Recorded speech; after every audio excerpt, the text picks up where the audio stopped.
Bonjour à tous et bienvenue dans cette nouvelle vidéo, la discipline dans le business, donc de la série Business et Spiritualité avec mon ami Paul Pironnet.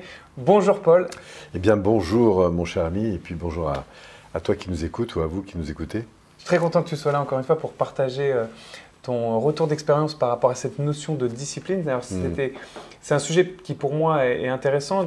J'ai instauré, on va parler d'habitudes, de rituels, les objectifs qu'on se fixe et de cette notion de discipline. Alors des fois, j'ai l'impression d'être un peu une machine de guerre au niveau de ça. J'étais un peu dans l'extrême d'ailleurs. J'aurais aimé savoir un peu toi, ton retour par rapport à ça et les conseils. Quand on dit discipline, qu'est-ce que tu mets derrière ? Et c'est un mot qui peut faire un peu même barbare. Qu'est-ce que toi tu mets derrière ça et quels conseils tu peux donner? Alors, si on revient sur le mot discipline, ça vient de disciple en fait, c'est cet homme qui va justement à travers des rituels mettre en place donc, des actions au quotidien pour progresser dans un domaine particulier. Donc on peut développer de la discipline dans le sport, on peut développer de la discipline dans ses études, on peut développer de la discipline éducative, on peut développer de la discipline dans des organisations professionnelles, hein, des chaînes de montage, tout ça. C'est-à-dire qu'en fait la discipline, c'est l'identification de process qu'on veut respecter. Et pourquoi on veut respecter ces process? Parce qu'ils garantissent un résultat. Donc être discipliné, c'est accepter de faire des choses qui sur le coup ne sont pas forcément très confortables, mais parce qu'elles vont nous rapporter quelque chose d'évidemment d'important. Et même si au départ, elles ne sont pas très confortables, elles peuvent devenir stimulantes. C'est ça que je trouve intéressant, c'est que la discipline, ce n'est pas forcément associé à quelque chose de dur, de difficile, même si parfois, pour progresser, il y a des jours où ça va bien, on est très stimulé, on est très porté, et puis il y a des jours où il faut s'accrocher. Et c'est là que la discipline, évidemment, va être importante. Et moi, ce que je crois, c'est que notre cerveau, qui est fait de différentes parties, eh bien, il y a des fois, il nous donne envie de rester tranquille sur le canapé, alors qu'on sait très bien qu'on avait développé une discipline, en l'occurrence, l'idée d'aller courir un petit peu tous les jours, etc. Et puis, c'est tellement plus confortable de rester devant Netflix, ou parce qu'on a des amis qui viennent à la maison, ou parce qu'il y a plein de choses qui pourraient se passer.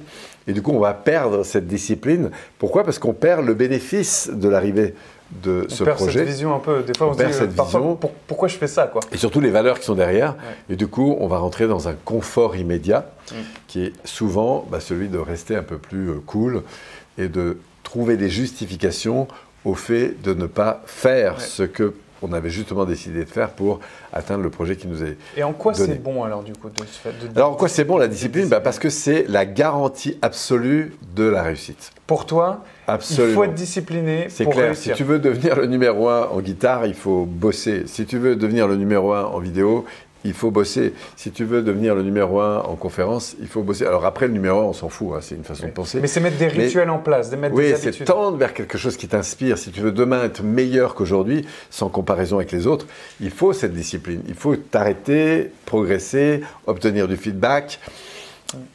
Elle est où la limite?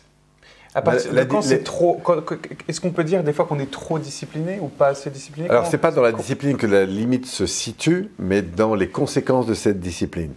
Si je suis tellement discipliné que tous les jours, je me fais mal pour aller progresser, alors c'est clair que si j'ai un marathon très important et que j'ai envie de ça, l'inclinaison de progression que je vais m'instaurer va définir à quel niveau je vais arriver dans 4 mois, dans 5 mois, dans 1 an. C'est une affaire d'inclinaison, c'est-à-dire de processus de fonctionnement quotidien. Après, la question, c'est quelle est l'ambition que j'ai? Est-ce que je veux me brûler toute l'année pour réussir à la fin de l'année? Auquel cas, c'est clair que si je veux faire 350 vidéos dans l'année, ça va être, il faut que je m'y mette. Alors, je peux le faire en 2-3 week-ends, mais ça va demander une discipline massive. Puis après, il ne suffit pas de les tourner, il faut les monter. Puis après, il faut les mettre en place. Puis après, il faut mettre toute l'organisation qui est derrière.